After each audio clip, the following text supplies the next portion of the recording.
Kecanduan. Pratama kembali ke ruang keluarga di mana semua orang sudah menunggunya. Kakek jangan menghilang lagi, kasihan nenek, mau nangis tadi.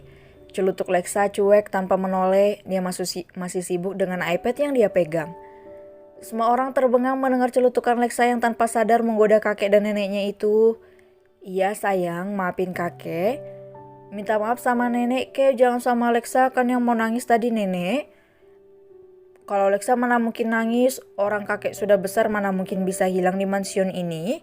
Lagian kan dijaga ketat oleh para paman bodyguard di luar, celutuknya lagi. Lagi-lagi Leksa membuat semua orang terbengang, mereka pun terkekeh geli. Sedang Weni pipinya sudah merona, tidak mau ketinggalan Wina pun ikut menggoda. Butuh terapi bu, celutuk Wina tersenyum. Butuh bantuan tante, Peli siap membantu meski Peli jomblo akut. Begini-begini Peli bunga kampus loh, banyak yang ngincar timpal Peli ikutan menggoda. Pratama jangan ditanya, dia diam 1000 bahasa, pura-pura bersikap biasa saja dengan wajah datarnya. Namun dalam hati siapa yang tahu bukan? Jomblo ya jomblo tante, yang incar banyak tapi tidak serius mending yang serius. Celutuk Leksa lagi tanpa dosa, sedang Peli sudah menahan kesal pada ponakannya yang satu ini berbeda dengan satunya yang cuek bebek. Semua orang tertawa terbahak-bahak kala Peli digoda oleh Leksa. Tanpa semua orang tahu ada seseorang yang sedang cemburu. Wanita yang dicintainya menjadi incaran para pria. Kali ini tidak bisa dibiarkan, aku harus menyelidikinya sendiri. Batin Arya sedari tadi hanya menjadi pendengar di tengah keluarganya ini. Tentu saja Alexo tahu dengan hanya melihat raut wajah Arya yang sekilas masam sebelum kembali normal lagi. Semua orang bercanda ria dan saling menggoda. Setelah itu keluarga Pratama pamit pulang, disusul Rina dan Nao.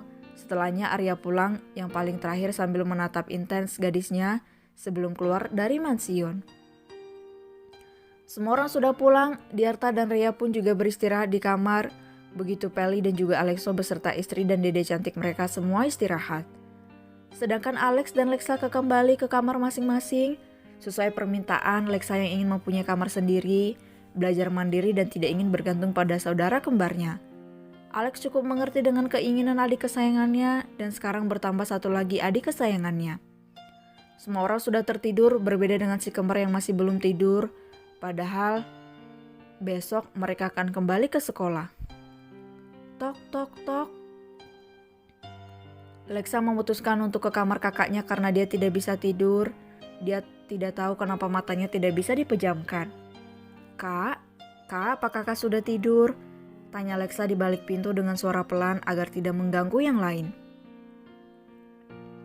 Di dalam kamar, Alex yang belum tidur segera beranjak dari duduknya melangkah membuka pintu. Ceklek, kenapa belum tidur? Tidak bisa. Leksa langsung masuk ke dalam tanpa permisi. Alex menutup pintu dan kembali duduk di kursi yang dia duduki tadi sambil melipat layar yang berada di depannya. Kak, sepertinya aku kecanduan membuat sesuatu yang baru akhir-akhir ini. Ucap Leksa lagi yang sudah merebahkan dirinya di kasur Alex. Alex berhenti mengetik dan berbalik ke arah Leksa yang tiduran di atas ranjang. Penasaran dengan cerita adiknya itu. Tunggu sebentar, kakak akan menyelesaikan ini dulu, setelah itu ceritakan semuanya. Berbalik kembali menghadap layar dan mengetikkan sesuatu di atas sana dengan cepat. Kenapa tidak menggunakan komputer Daddy atau enggak punya Leksa kak? Untuk sekarang tidak perlu, cukup ini saja dulu. Tanpa menoleh karena masih fokus dengan layar yang berada di depannya. Hais bosannya, gumam Leksa pelan. Setelah menyelesaikan semuanya, Alex beranjak setelah mematikan semuanya. Setelah itu naik ke atas ranjang di samping Leksa yang masih tiduran namun tidak menutup mata. Ceritakan. Banyak kakak mau dengar. Takutnya Alex akan bosan. Singkat. Tuh kan baru saja bilang banyak malah disuruh persingkat. Tapi baiklah, ucapnya lagi. Apa yang kamu buat akhir-akhir ini? Membuat hiasan pintu, bunga dari daun kering dan masih banyak lagi yang Leksa buat kak. Apa kakak percaya? Kalau yang mengatakan kamu pasti kakak akan percaya. Selain itu apalagi? Tunggu sebentar, sepertinya aku melupakan hal penting. Lexa diam sembari mengingat-ingat apa saja yang menurutnya penting.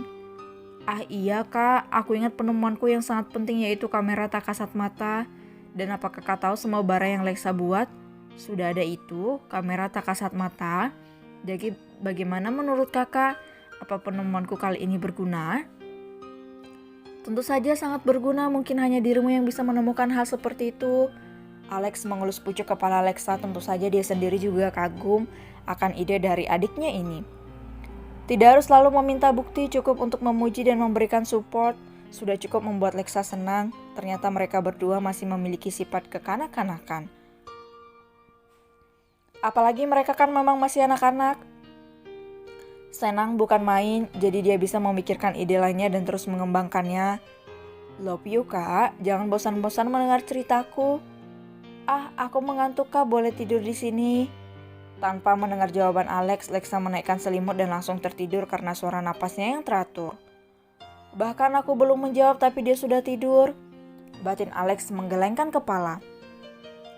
Alex mematikan lampu kamarnya, menggantinya dengan lampu tidur, kemudian dirinya ikut merebahkan dirinya di samping Lexa. Love you too, dek, lirihnya pelan. Mungkin saat ini tidak akan terjadi lagi jika mereka sudah dewasa. Jadi Alex menikmatinya hingga mata Alex ikut terpejam dengan napas yang juga teratur. Mereka saling tersenyum di dalam tidurnya, entah mimpi apa si kembar.